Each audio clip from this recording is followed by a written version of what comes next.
Students, I hope all of you are fine.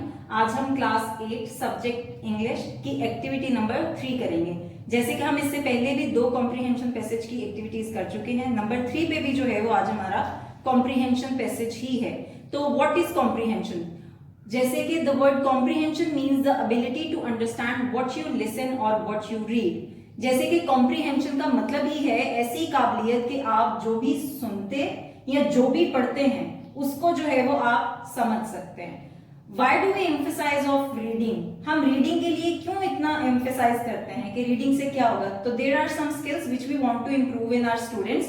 तो जब भी आप कॉम्प्रीहेंशन या वैसे भी रीडिंग करते हैं तो इनमें से कुछ स्किल्स हैं जो आपने इम्प्रूव करने होते हैं। सबसे पहले तो है जी लॉजिकल थिंकिंग, एनालिटिकल स्किल्स, कि आप जो है वो कितना लॉजिकल जो है वो चीज को सोचते हैं। उसके बाद अगर मवाजना करने की बात आए दो चीजों में तो उन स्किल्स को जो है वो आप डेवलप करते हैं।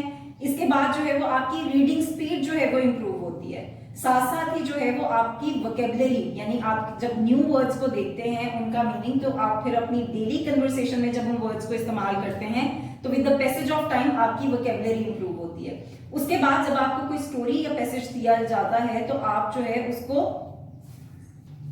अंडरस्टैंड द मेन मोटिव और इंफॉर्मेशन। तो आपको जो स्टोरी या पैराग्राफ दिया गया है उनमें से जो मेन उसका मोटिव या मकसद या जो इंपॉर्टेंट इंफॉर्मेशन थी उसको आप समझ सकें। तो ये स्किल्स जो है वो आपने एक कॉम्प्रीहेंशन पैसेज में उसको इंप्रूव करना होता है। अब कई दफा जो है वो आपको सीन और अनसीन जो है, अनसीन से मुराद ऐसा कॉम्प्रीहेंशन पैसेज जो आपने पहले नहीं सॉल्व किया होता, और सीन जो होता है जिसकी आप पहले एक्सरसाइज कर चुके हैं। तो आपने इसके लिए जो है वो कुछ इंपॉर्टेंट स्ट्रैटेजीज या टिप्स हैं कि जब भी आप पैसेज को पढ़ें अगर आप उन टिप्स को फॉलो करें तो आप बेहतर तरीके से जो है वो उनको समझ सकते हैं। इसके लिए सबसे पहली टिप है कि आप क्या करेंगे, read the paragraph to get the idea.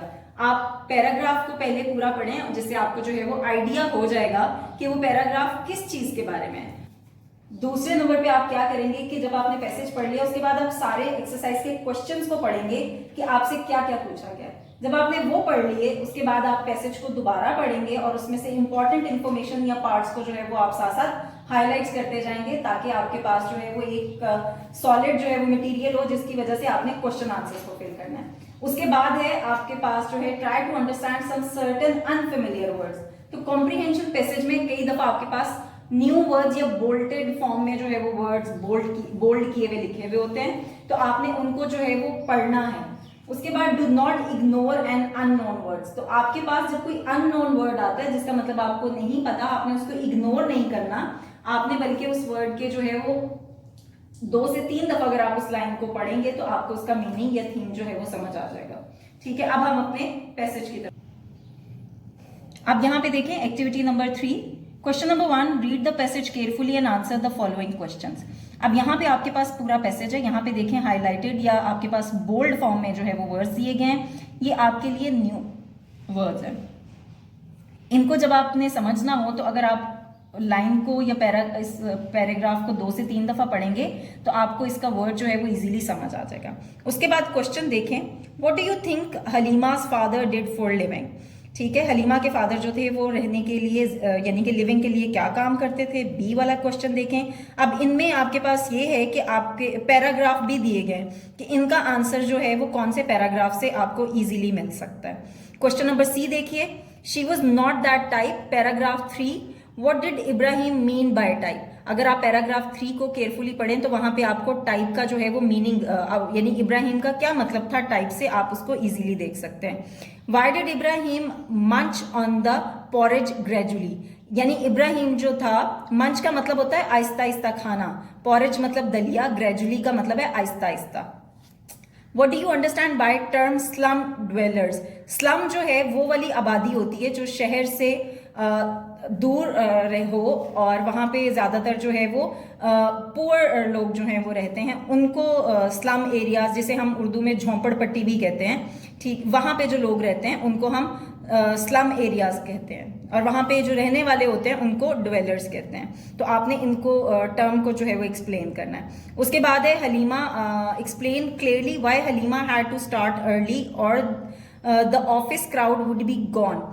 Paragraph 5 में जो है वो इसका आंसर आपको मिलेगा। In what way did Halima and Ibrahim manage to have lunch and dinner every day.